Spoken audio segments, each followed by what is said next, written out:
Okay, everybody, we're here for part 2 of our 5-part series on getting started with horseback archery. Now, finally got a horse. This is Lena. If you're new to this channel, she is a somewhere around a 10-year-old Oldenburg draft mare. Very nice, very good at doing a lot of things. Has done some archery. Doesn't really like the indoor that much. So this works out really well because what I want to talk about, not so much about the archery just yet, but we need to talk about whether or not you can control your horse on the ground. So, put the bow down for a minute and talk a little bit about groundwork, because you need to be able to do your archery without worrying about whether or not your horse is going to get worried and freak out and move all over the place. You never know what's going to happen. So the point is, can you move them with a little amount of energy, or does it require a whole bunch of energy?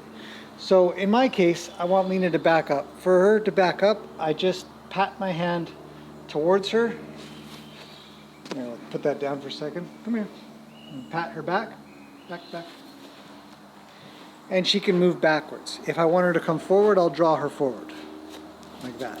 If I want her to come around the other side of me, I'll ask her by directing her, and if it doesn't work, then I'll drive a little. A little more, a little more. All right. So the point is that before you do too much archery with your horse, it's important to be able to move them. So it's up to you how you want to do your groundwork. I do have groundwork videos, which I will link in the description below. But for the most part, I'll explain the basics right now. First thing is to be able to move them backwards.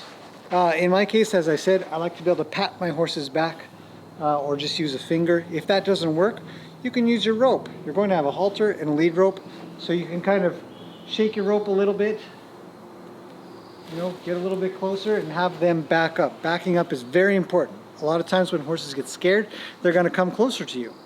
They're going to try to snuggle up, feel safer. So when they're doing that, you want them to back away from you. There's another way, just kind of shake your arms a little bit, or I just pat her back there. Say, back up, back up. You can use words as well. So with her farther away from me, I'll actually be able to get a little bit more done because I won't be so worried that she's so close that when I'm shooting or something like that, she's not going to run me over for whatever reason, or if there's something else going on, she won't just kind of come and push me over. I'll have a little bit more time and space. So things that you want to think about when you're introducing your horse to new things, like archery, because a lot of horses get pretty worried by the twang of the string, the arrow hitting the target will make a thump and it'll bother them. So once we've got a good backup, and you may even need to be able to kind of back them up just real close, so that should be light as well. All of these things should be quite quiet. Where are you going? Back up, please. There. Should be quite quiet. You shouldn't have to do a lot of work, because remember, you're going to be holding one of these in your hands, and if you're in the middle of things, you're going to have arrows as well. So you're going to have one hand that's going to look a lot like this. And you might even have one hand that's going to look a little like this. And so you have to be able to work while you're like this. So if I wanted to back up, I might even just use my whole bow and arrow set and just raise it up high. Maybe I can just use this hand, say back up, and that'll get the job done as well. Now, drawing a horse isn't nearly as hard. Usually they'll want to come close to you, but they might not want to do it while you're doing archery, because it's loud, kind of scary. So I've got that. Now, another thing that horses will do while you're shooting is they'll kind of wander around you a bit. So you want to be able to direct them to spaces that are around you. So I'm going to make a little movement and have her just come that way a little bit, you see? And then if I wander over that way a bit, say, hey, can you go over that way? And I'll come over this way and I'll make a little movement and she can shuffle over that way a bit. Back up. Good.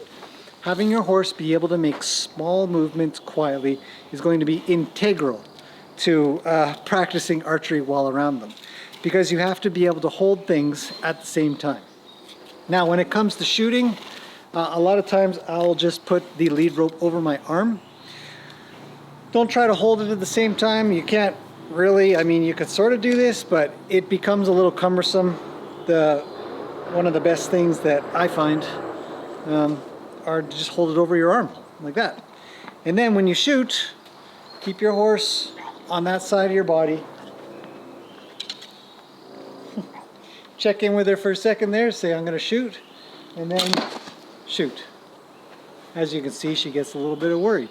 When you've shot, give them a pat. If they didn't leave you, if they did leave you, bring them back. Say, it's okay. It's just a little bit of archery. Reassure them, let them know it's fine. All right, try again, shoot real quick, and a little less trouble. So those are the very basics about getting started with your horse. And I'm having her draw a little bit. I'm gonna get a little bit ready. When I've got this arrow in place, I'm actually going to draw her a little to come and look, and then I'll quickly shoot. Good girl. And not a lot of reaction that time. The more you do it, the better. Now we're just gonna cover shooting from one side, keeping her on the other side of trouble. But in the next video, we'll start talking about moving around a little bit and shooting from different positions of your horse. Once you get good at this, it should go pretty smoothly, and we'll just be covering the same sort of thing, but from a different place. So hopefully that's interesting. If you have any questions, let me know anytime. And we'll see you in the next video.